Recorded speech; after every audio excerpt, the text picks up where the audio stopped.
సావిత్రి వ్రతము.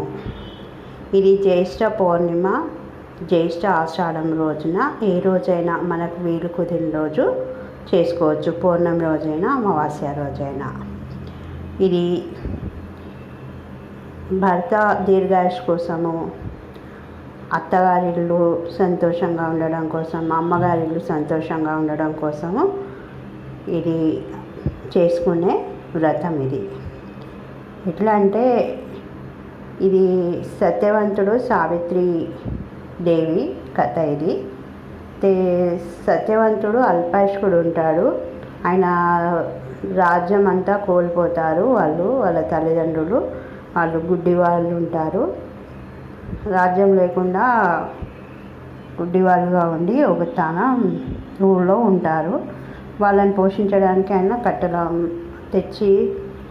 అమ్ముకొని బతుకుతూ ఉంటారు వాళ్ళు. ఈమె సావిత్రీదేవి రాజు కూతురు.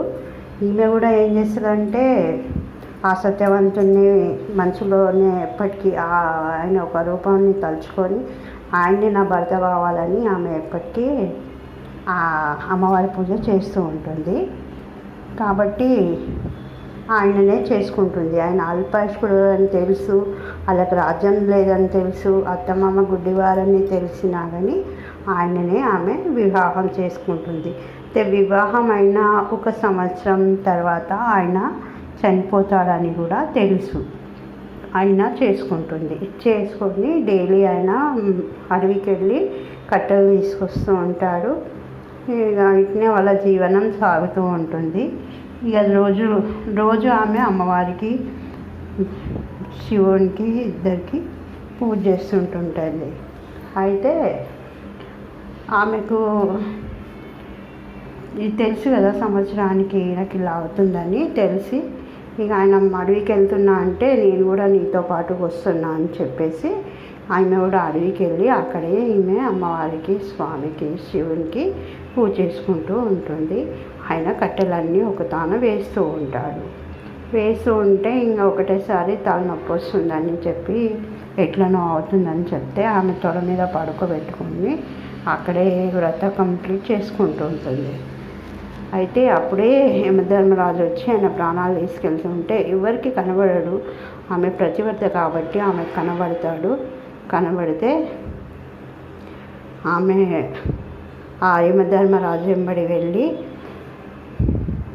అన్ని లోకాలను బడి ఆయన వెంబడి వెళ్తుంటే నువ్వు రావద్దమ్మా ఇలా అని ఆయన ఎంత చెప్పినా వినకుండా అట్లనే వెళ్తూ ఉంటే, అమ్మ నువ్వు నీ 3 కోరికలు కోరుకో తల్లి, నీకు ఇస్తాను, ఆ తర్వాత నువ్వు నా వెంబడి ఇలా రావద్దు అంటే, అత్తమామకు రాజ్యము, కళ్ళు కావాలని కోరుకుంటుంది. తన తల్లిదండ్రులకు పుత్ర సంతానం ఉండదు కాబట్టి తల్లిదండ్రులకు పుత్ర సంతానం కోరుకుంటుంది. ఇంకా తనకేమో పిల్లలు సౌభాగ్యంగా ఉండాలి, పిల్లలు కావాలని కోరుకుంటుంది. ఆయన తదాస్తు అంటాడు. అయితే భర్త లేనిదే పిల్లలు ఎలా పుడతారు స్వామి, ఆయనకు ఆయుష్నివ్వండి అని చెప్తే, ఆమె ఒక తెలివితేటలకు మెచ్చి ఆయనకు ఆయుష్ ఇస్తాడు యమధర్మరాజు. ఇలా ఈ కథ సంపూర్ణమవుతుంది.